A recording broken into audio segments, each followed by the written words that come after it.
आदरणीय श्री शर्मा जी, उनके दोनों तरफ बैठे हुए विद्वज्जन, श्रोताओं में उपस्थित सुधी विद्वज्जन, नागरिक सज्जन, माता भगिनी, सबको मेरा विनम्र प्रणाम। विनम्र प्रणाम, ये विनम्र शब्द मैं जोड़ रहा हूं। प्रणाम हमेशा करता हूं, विनम्र नहीं कहता हूं, आज कह रहा हूं क्योंकि मेरे परिचय में संस्कृत में एक अलंकार है अतिशयोक्ति, उसका परिचय विद्वानों ने दिया है। जो जो विशेषण मेरे लिए कहे गए वो मेरे अपने नहीं है। आपको कोई गलतफहमी न हो इसलिए मैं बता रहा हूं। हम लोग संघ के लोग हैं। हमारा एक वैशिष्ट्य सहज ही बन जाता है संघ में कि हमारा अपना कोई रंग रूप बचता नहीं है। तो जहां हम जाते हैं वहां जैसा है वैसा हम दिखते हैं। तो तीन तीन विद्वानों के साथ मैं बैठा हूं तो आपको वैसा मेरा रूप दिख रहा होगा या फिर भी नहीं दिख रहा होगा, तो दिखा गया है, लेकिन वो मेरा नहीं है, वो यही का है।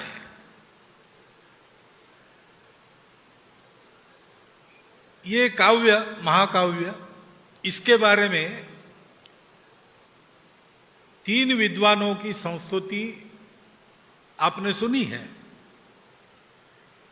वो ऐसे ग्रंथों को पढ़ना, समझना और उसके बारे में कुछ बोलना, इसके अधिकारी लोग हैं। एक सामान्य व्यक्ति के नाते पढ़ने का थोड़ा बहुत पढ़ा मैंने, पूरा अभी पढ़ा नहीं। पूरा पढ़ने में समय लगेगा क्योंकि ये ग्रंथ ऐसा नहीं है कि दोपहर के समय भोजन के बाद हाथ में लिया और चाय तक पढ़ डाला। इसको समझ के पढ़ना पड़ता है। ये ग्रंथ एक कृति है और वो की गई उसके साथ साथ हो गई, ऐसा है।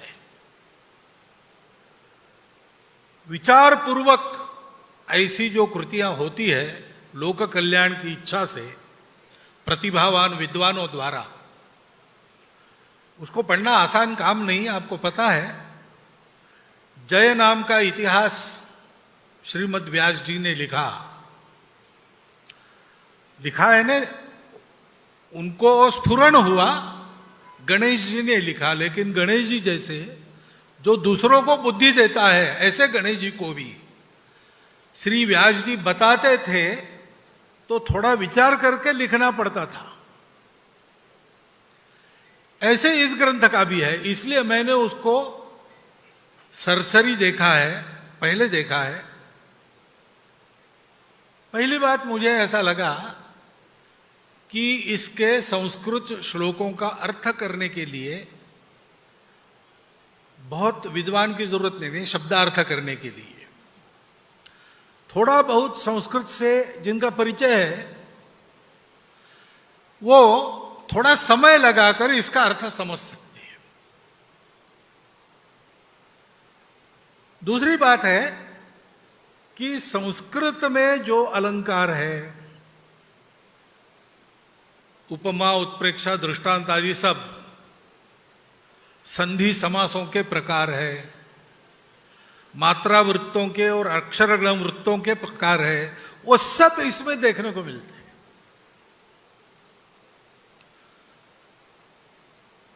तो पहली बात एकदम ध्यान में आती है कि कुछ अपने यहां ऐसे संस्कृत साहित्य के प्रकार है,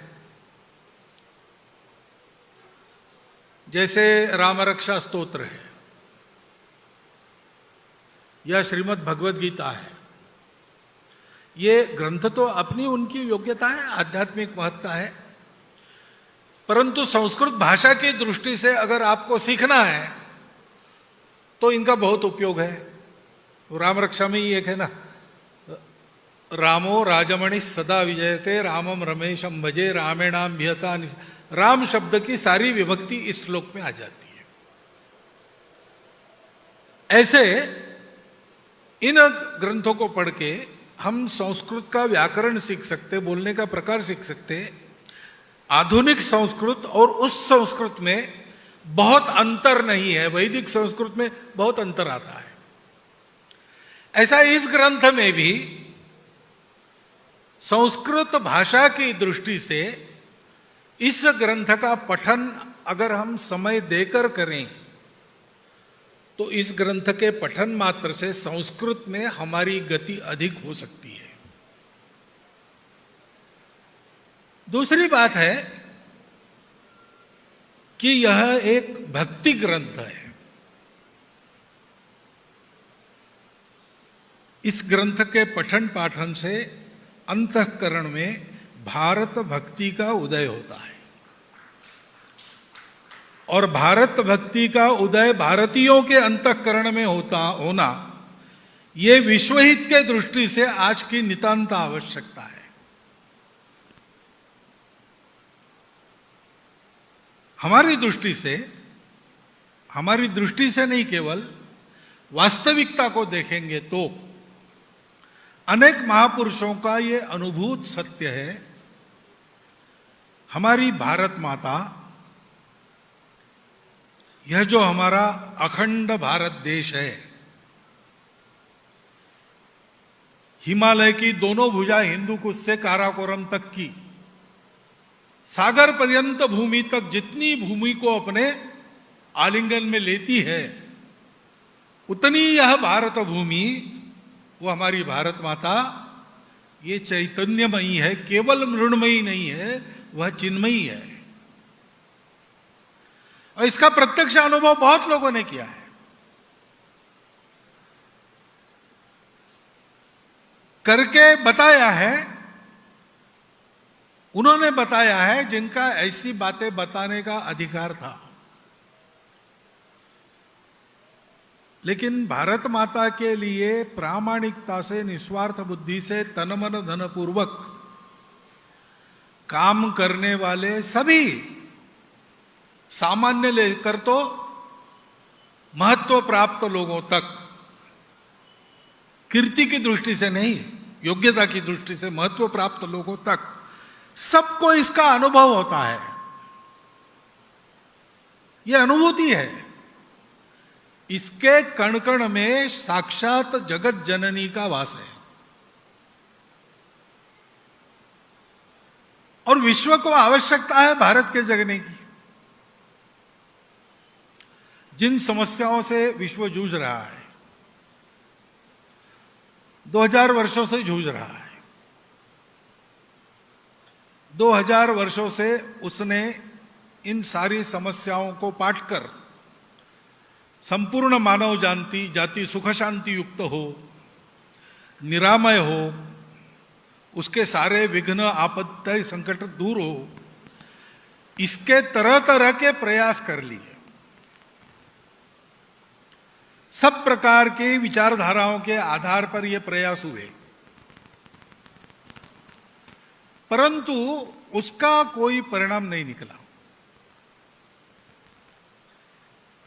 इन प्रयासों के प्रक्रिया में कई अच्छी बातें हमारे हाथ लगी,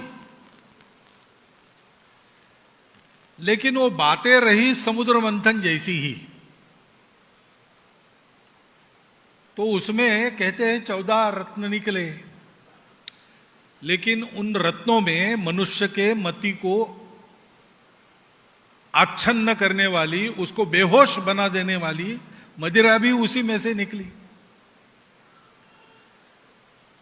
और सारे सृष्टि के जीवन का अंत करने वाला, जीवन का अंत करने वाला हालाल भी उसी से निकला। ऐसा ये जो मंथन चला है पिछले 2000 वर्षों से, उसमें हमको रत्न भी प्राप्त हुए, लेकिन उस प्राप्ति का कोई अर्थ न रहे, ऐसी एक मोह निद्रा भी उसी में से हमको मिली है।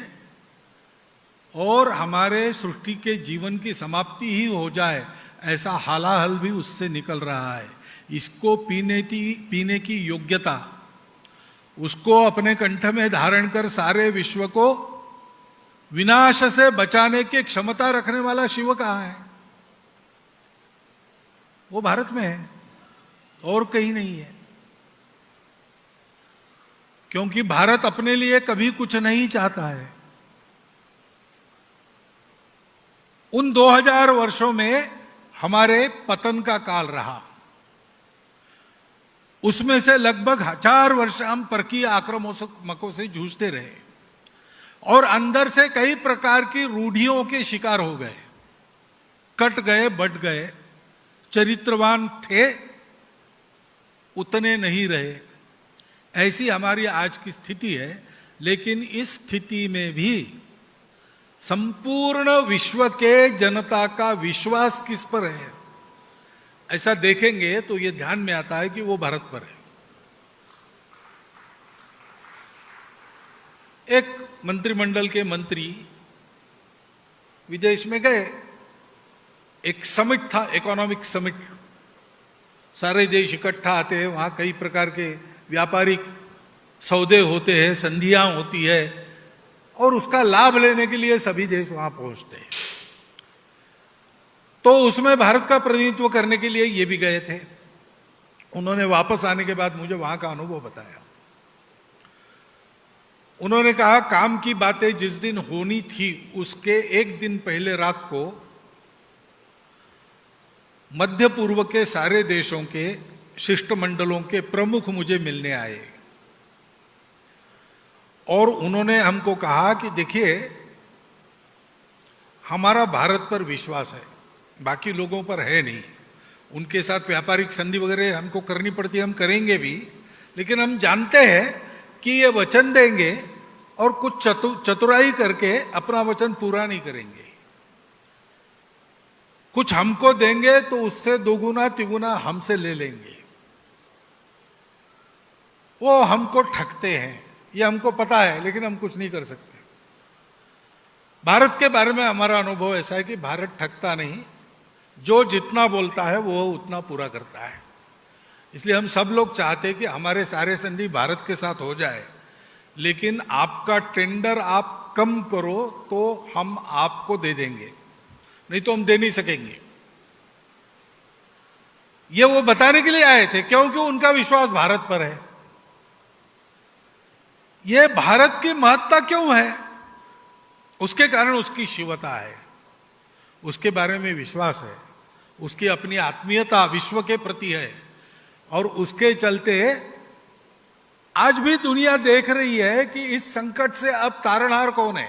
हमने सब पुरुषार्थ करके देख लिया, हमसे नहीं होता, किससे हुआ था? तो पुराण काल की ये कथा है शिवजी का हलाल प्राशन, लेकिन तब से लेकर अब तक की हमारी परंपरा में बार बार हमने उस हलाल को प्राशन किया है और हम अमर बन गए हैं। अमृत पीकर दुनिया मरती, लो अमर हुआ मैं विष पीकर, ऐसा हमारा इतिहास है। इन शिवजी की महत्ता क्या है? इन शिवजी में जो शक्ति है वो जगत जननी दुर्गा है, चित स्वरूपिणी, जिसका हमारे लिए पार्थिव रूप मृण्मय रूप भारतांबा है। उस शक्ति के इकार को अगर शिव से हटा देंगे तो शिव का शव ही रह जाएगा, और क्या रहेगा? उस शक्ति की आराधना करनी है। सुब्रमण्यम भारती कवि हो गए तमिलनाडु में, बड़े देशभक्त। अंग्रेजों के काल में स्वतंत्रता संग्राम में उनका योगदान हमेशा रहता था। उन्होंने एक कविता लिखी है और उसमें वो कहते हैं, हे भारत जननी, तुम सारे विश्व की धारणा करती हो, पालन करती हो। हम तुम्हारी संतान मोह निद्रा में ग्रस्त, तुम्हारे लिए कुछ करने के सामर्थ्य को खोकर यहां तुम्हारी गोद में खेल रहे हैं,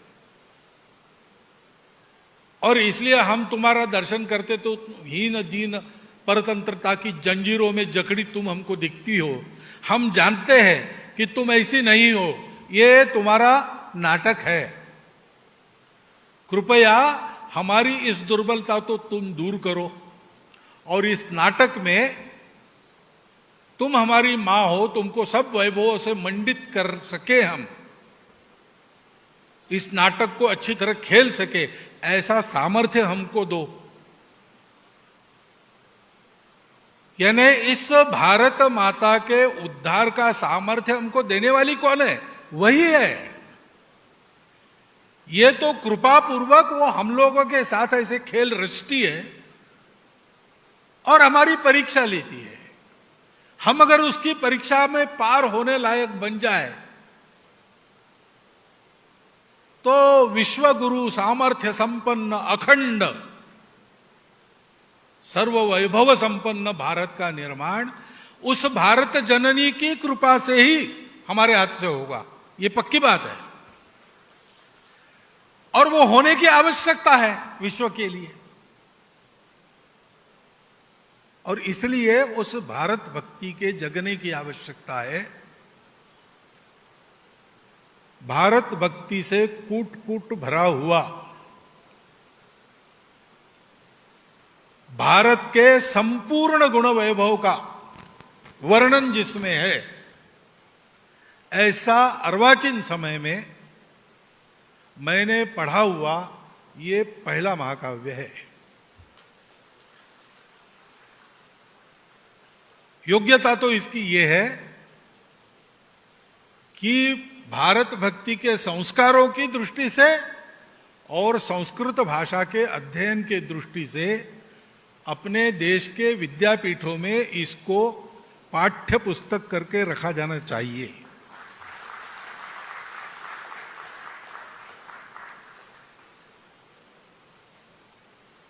लेकिन वो रखा जाए न रखा जाए वो व्यवस्था की बात है।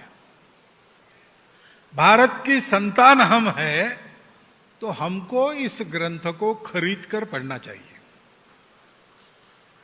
जैसा मैंने कहा, आप संस्कृत जानते हो न जानते हो, इस ग्रंथ को पढ़ते पढ़ते आप उसके भावार्थ को भी समझेंगे, आप संस्कृत का ज्ञान भी अपना बढ़ाते रहेंगे, क्योंकि इस बात की आवश्यकता है।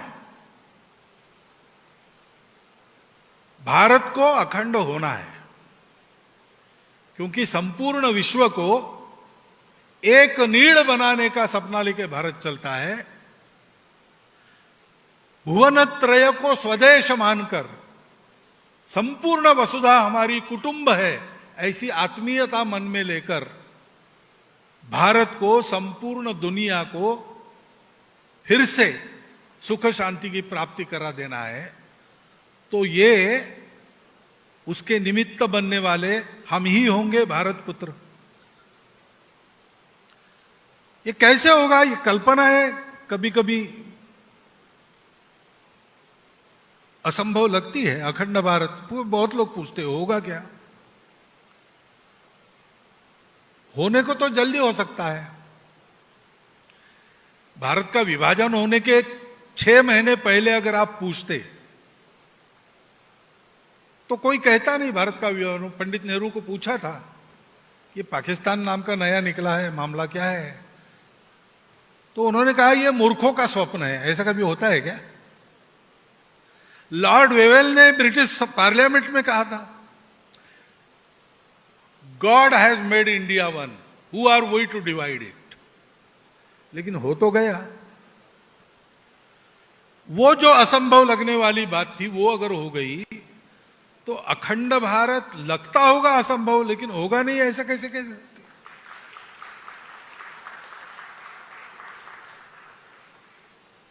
क्योंकि उसके होने की आवश्यकता है। खंडित भारत को जितनी आवश्यकता है उससे बहुत अधिक आवश्यकता उस खंडित भारत के जो बिखर गए टुकड़े और आज अपने आप को भारत नहीं कहते उनको है। क्योंकि आप देखिए कि जब से वो भारत नाम से अलग हो गए तब से अभी मैं यहां बोल रहा हूं इस क्षण तक का उनका इतिहास क्या है, घटनाक्रम क्या है।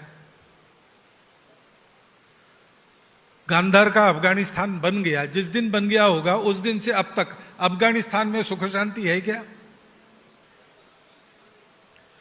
पाकिस्तान बना उस दिन से अब तक पाकिस्तान में सुख शांति है क्या? अखंड भारत के जो भूभाग आज भारत नहीं कहलाते, उनमें दुख ही दुख है। सब करके देख लिया, उपाय नहीं मिलता, क्योंकि उपाय तो एक ही है। जहां से उनकी प्राण की ऊर्जा है उसके साथ वो जुड़ जाए तो उनकी सारी समस्याओं का हल हो जाएगा। कोई ये साम्राज्यवाद वगैरह की बात नहीं है। हम उनको जोड़ना चाहते हैं, हम उनको दबाना नहीं चाहते। जब हम अखंड भारत की बात करते हैं तो हमारा मतलब किसी सत्ता से नहीं होता, हमारा मतलब होता है हमारे जोड़ने वाली प्राण शक्ति से, और वो प्राण शक्ति है धर्म, जो सनातन है, जो मानव धर्म है, संपूर्ण विश्व का धर्म है। उसी को ही आज हिंदू धर्म कहते हैं। अगर आपको मेरे कहने पर विश्वास नहीं करना है तो ऑक्सफोर्ड डिक्शनरी का अद्यतन एडिशन निकालिए। उन्होंने उसमें धर्म शब्द की, उन्होंने जो पहली व्याख्या लिखी थी उसको बदल के नई सुधारित व्याख्या की है धर्म। और वो कहते हैं कि ये एक भारतीय शब्द है। इसका अर्थ यह होता है कि वो एक वैश्विक नियम है। वैश्विक है यानी सबका है, हमने बनाया नहीं, किसी ने, वो है, इसलिए वो सनातन है। उसका आदि नहीं, उसका अंत भी नहीं, क्योंकि विश्व उस नियम पर चलता है। उसका अंत होना है तो विश्व को पहले अंत होना पड़ेगा। वो धर्म हमारा प्राण है, वो सबकी धारणा करता है। वो धर्म एक सत्य पर आधारित है, सर्वम खल्विदम ब्रह्म। ब्रह्म क्या है, उसके दर्शन अलग अलग हो सकते हैं, आस्तिक भी हो सकते हैं, नास्तिक भी हो सकते हैं, लेकिन एक बात पर सब एक मत है कि ये सारी जो विविध सृष्टि दिख रही, अलग अलग दिख रही और अलग अलग प्रकारों की दिख रही, परस्पर विरोध भी इसमें दिखता है, लेकिन है ये एक ही सत्य का आविष्कार है विविध रूपों में। और इसलिए दिखने वाला कुछ भी कैसा भी हो, सब अपना है, सब एक ही है। अपनत्व के आधार पर सारे व्यवहार करो, संबंधों के आधार पर सारे व्यवहार करो, स्वार्थ को छोड़ दो, भेद को छोड़ दो। ये भारत का प्राण है। उसके साथ जुड़ जाएंगे तो आप दिखते कैसे हैं, पूजा किसकी करते हैं, खाते पीते क्या है, कहां रहते, किसी बात का कोई मतलब नहीं। ये सब होने के बाद भी आप अपने हैं, इसलिए अपनों का जो कुछ है वो कौतुकास्पद ही होता है। जीवन में अपनत्व की प्रवृत्ति ऐसी रहती ना। माँ बाप, पड़ोसी के बच्चे ने कुछ गड़बड़ की तो कहते कि वो ऐसा ही है, वो खुरापाती बच्चा ही है, और अपने बच्चे ने कुछ किया तो कहते कि वो बड़ा कल्पक है। विभिन्न प्रकार से सोचते रहता है। क्यों? वो अपना है इसलिए। लेकिन कभी कभी ये भी होता है कि जो अपना है उसकी कीमत नहीं रहती। जब अपना है उसकी कीमत नहीं रहती तो जीवन खराब होता है। जब अपना है उसको अपनत्व की दृष्टि से हमेशा देखते हैं, तब जीवन उत्तम होता है। तो ये जो हमारा अपना है, वो हमारा अपना जो भी है, वो ऐसा क्यों है, क्यों हम ये मानते कि सब अपने हैं? इसलिए उसका कारण हमारी भारत माता है।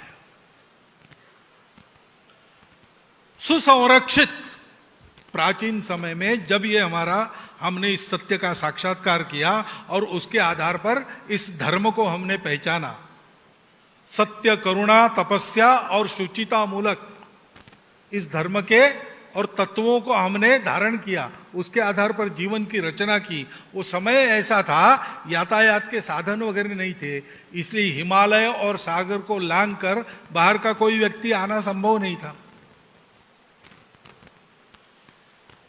और आ भी जाता तो हमारी यह भारतांबा सुजलाम सुफलाम मलयज शीतलाम, वन पर्वत नदियां, प्राकृतिक सुंदरता और सृष्टि के अमूल्य खनिज, औषधियां, इन सब का भंडार,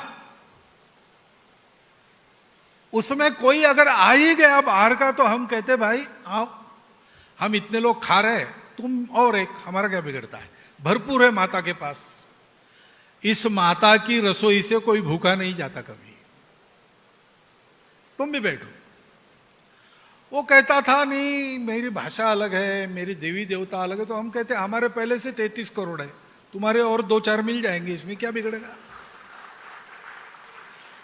हमारी 3800 बोलियां है, तुम्हारी और 2-4 आ गई तो हमको क्या बिगड़ता है। क्योंकि इस माता ने हमको सारा सस्य प्रदान किया, हमारा स्वभाव ऐसा बन गया, इसलिए हम उस सत्य को पा सके, इसलिए उसके आधारित धर्म को पहचान सके, और उस धर्म के चलते यूनान मिस्र रोमा सब मिट गए जहां से। कुछ बात है कि हस्ती मिटती नहीं हमारी। उस माता के अनंत उपकारों के कारण हम है, दुनिया में हमारी प्रतिष्ठा है, हमारा स्थान है, हमारा अस्तित्व है। दुनिया को हमारे उस तत्व की आवश्यकता है, उसके लिए हमें समर्थ होना है, तो पहला काम तो यही करना पड़ेगा। इसलिए स्वामी विवेकानंद ने कहा कि आने वाले 50 वर्षों में अपनी सारी देवी देवताओं को भूल जाओ, बस एक तुम्हारा दैवत है भारत माता, और सारे भारतवासी तुम्हारे लिए सेवा के विषय है। सनातन संदेश हमारा है, एकांत में आत्म साधना करो, लोकांत में परोपकार सेवा का जीवन जियो, खुद के लिए नहीं जीना। 2 हाथों से कमाओ, 1000 हाथों से बांटो। हमारे यहां कमाने वालों की प्रतिष्ठा नहीं, बांटने वालों की प्रतिष्ठा है। ये सारा हमारे पूर्वजों का धन, हमारी माता का ये अनुग्रह हमको फिर से पाना है, और उसके लिए भक्ति करनी पड़ेगी। अहंकार से नहीं होता है। मैं बड़ा हीरो हूं, मैं हिंदू कुल रक्षक हूं, मैं भारत का प्रधान कुछ हूं, ऐसे नहीं होता है। नम्र होना पड़ता है। हमारे प्रधानमंत्री भी जब अपने को प्रधान सेवक करते हैं, कहते हैं, तो तनकर नहीं कहते। हमारी लोकसभा के पायदान पर मत्था टेकते, विनम्र होते, फिर कहते। उस विनम्रता भक्ति के कारण तो अनुग्रह मिलता है।